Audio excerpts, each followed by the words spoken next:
오늘도 주님께서 주신 이 하루를 감사로 은혜로 살아가시는 여러분들 되시기를 축복합니다. 오늘은 하나님의 노여움이란 제목으로 말씀을 나누겠습니다. 오늘도 다윗의 시편입니다. 감사 시편이긴 한데요. 내용은 사실 감사 이전에 다윗이 지금 하나님께 징계를 받고 있는 모습을 담아내고 있습니다. 다윗이 하나님께 사랑도 많이 받았지만 사실은 징계도 많이 받은 사람이거든요. 오늘은 먼저 징계의 이유를 좀 살펴보도록 하겠습니다. 우리 6절 말씀 함께 읽겠습니다. 내가 형통할 때에 말하기를 영원히 흔들리지 아니하리로다 하였도다. 다윗이 형통할 때에 이렇게 고백을 했다는 거예요. 나는 영원히 흔들리지 않을 것이다 라고. 그래서 이렇게 9절만 보면은 참 좋은 이야기다. 왜냐하면 우리가 믿음을 갖고 보통 성경을 보기 때문에 다윗이 하나님 앞에서 이런 믿음의 고백을 했구나 라고 느낄 수 있는데, 사실은 이 고백은 내가 가진 것으로 인해서 흔들리지 않을 거다 라는 고백을 가지고 있는 겁니다. 그러니까 다윗이 왕으로서, 다윗이 어떤 가진 권력으로서 나의 삶은 결코 흔들리지 않아 라고 이야기를 하고 있는 것이죠.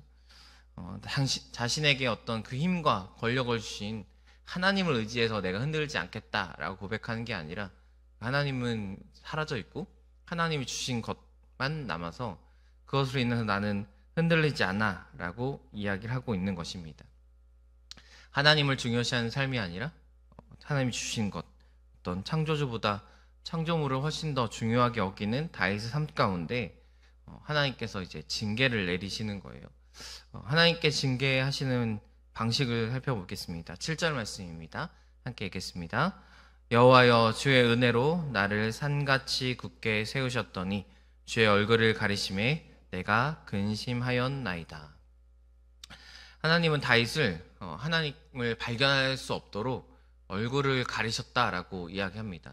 그러니까 다윗이 계속 하나님 앞에 기도하고 은혜를 받고 이런 관계를 계속 이어가다가 갑자기 어느 순간 하나님이 답변도 없으시고 하나님이 자기 눈앞에 보이지 않게 되었다라고 이야기를 하는 것입니다.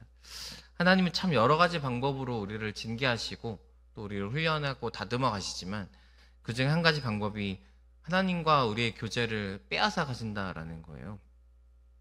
내가 하나님과 가까운 거리를 유지하는 게 아니라 나의 교만과 어떤 나의 잘못된 고백을 바탕으로 하나님께서 너의 힘으로 그렇게 잘 살 수 있어? 네가 정말 그렇게 너의 힘으로 안 흔들린다고 말할 수 있어? 하면서 쓱 하나님이 우리 삶에 사라져 버리신다는 것이죠. 만약에 우리의 삶에 어느 순간 하나님이 없어진다면 우리에게는 어떤 일들이 일어날까요? 전 제일 먼저 떠오르는 게 갈급함이라고 생각했습니다. 아무리 하나님 앞에 나아가도, 아무리 하나님을 찬양하고, 아무리 하나님께 기도해도 우리 삶에 어떤 영적인 갈급함, 괴로움들이 있지 않을까. 은혜가 없는 삶, 그것이 우리 삶의 가장 위험한 일이 아닐까라는 생각을 하게 되었습니다. 그리스도인에게 하는 가장 큰 저주의 말이 여러분 뭔지 아세요? 너 성령 없이 신앙생활해라 라는 말이래요. 우리에게 어떤 종교의 생활과 어떤 종교의 활동은 남아있는데 내 안에 하나님은 없고 내 안에 성령이 없이 하는 것. 오늘도 여러분이 새벽에 나오셨지만 우리가 정말 믿음 없이, 은혜 없이 이 새벽을 깨운다고 생각하면 그만큼 고통스러운 일이 없는 것 같습니다. 하지만 은혜가 있다면 이 고통들이 고통이 아니라 은혜가 되어진다라는 것입니다. 하나님은 부재를 통해서 우리에게 그것을 깨닫게 하십니다. 늘 있었던 하나님으로 인해서 내가 살아갔던 것이 아니라, 정말 내 힘으로 사는 것이 아니라 하나님 없으면 안 되겠구나. 흔히 그런 말이 있잖아요. 이제 없어져 봐야 소중한 걸 안다고.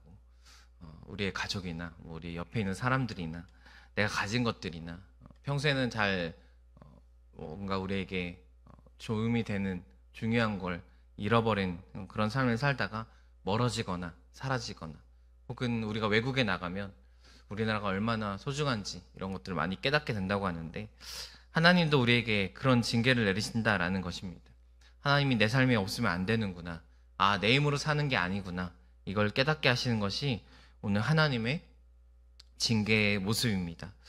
하나님의 징계는 단순히 우리에게 너 이제 끝이야, 너 잘못했으니까 내가 너를 혼낼 거야 라는 뜻이 아니라 다시 하나님을 구해라, 너 하나님 없이는 살 수 없어 라는 걸 깨닫게 하시면서 돌아오게 하는 것이 하나님의 뜻이 되겠죠. 우리 10절 말씀 이어서 한번 읽어보겠습니다. 여호와여 들으시고 내게 은혜를 베푸소서. 여호와여 나를 돕는 자가 되소서 하였나이다. 아멘. 다윗은 결국 다시 하나님께 나아가서 은혜를 구합니다. 주님의 부재가 느껴질 때, 혹 내가 정말 주님과의 관계에서 하나님이 보이지 않는 순간이 찾아올 때 우리가 해야 되는 기도가 있다면 다시 은혜를 구하는 겁니다. 은혜를 구한다는 건 내가 다시 종의 자리로 내려가는 것입니다. 나의 힘으로 잘 살 수 있어. 내 힘으로 살면, 나의 가진 것들로 살면 나 흔들리지 않아 라는 건 결국 교만이라는 게 하나님의 자리에 내가 올라가는 것, 그 하나님의 자리를 하나님을 이렇게 치워버리고 내가 그 자리에 앉는 것이었다면, 은혜를 구한다는 건 다시 그 자리에서 내려와서 종의 자리로 내가 다시 그 자리에 하나님을 앉혀드리는 일이 아닐까 싶습니다. 그래서 바꿔 생각해 보면 징계는 하나님께서 우리를 사랑한다는 또 다른 표현이 아닐까라는 생각도 하게 됩니다. 왜냐하면 그냥 내버려 두실 수도 있는 분이잖아요. 내가 하나님 없이 살다가 무너지고 망하고 넘어질 수 있는데, 하나님은 사랑하니까 포기하지 않고 때로는 사라지시기도 하시고 때로는 말씀으로 우리를 훈계하기도 하시고 다시 하나님을 찾으라고 우리에게 말씀하시는 것이 우리의 하나님이신 줄로 믿습니다. 우리의 삶에 이 징계가 있습니다. 이 징계가 있을 때 내가 틀렸음을 경험히 인정하시고 또 하나님께서 기회를 주실 때 다시 은혜의 자리로 가서 우리 주 앞에 기도하면서 하나님, 나는 주님 없이는 살 수 없는 존재입니다 라고 고백하는 오늘 우리가 되었기를 축복합니다. 그래서 정말 하나님과 함께하는 신앙생활, 하나님과 함께하는 우리의 삶이 될 수 있도록 오늘을 살아가시는 여러분들 되시기를 축복합니다. 기도하겠습니다.